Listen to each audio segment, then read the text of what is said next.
Bharatiya Janata party అయితే మొండిగా మొహమాటం లేకుండానే ఉంది.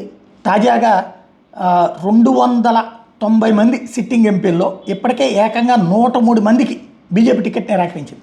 బీజేపీ ఇప్పటిదాకా 6 విడతల్లో 405 లోక్సభ స్థానాలకు అభ్యర్థులు ప్రకటిస్తే సార్వత్రిక ఎన్నికల షెడ్యూల్ కూడా రాకముందే మార్చి 2న ఏకంగా 195 మందితో తొలి జాబితా విడుదల చేసింది.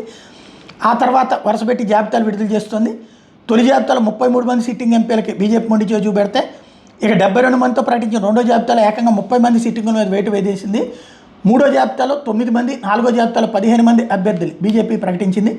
ఆ తర్వాత మార్చి 24 111 మందితో ప్రకటించినటువంటి ఐదో జాబితాలో 37 మంది సిట్టింగులకి టికెట్లు గలంతాయి. మంగళవారం ప్రకటించిన 3 స్థానాల్లోనూ సిట్టింగులకి పక్కన పెట్టి ఇతరులు టికెట్లు ఇచ్చింది. వీళ్ళలో కేంద్ర మంత్రి రాజ్కుమార్ రంజన్ సింగ్ కూడా ఉన్నారు.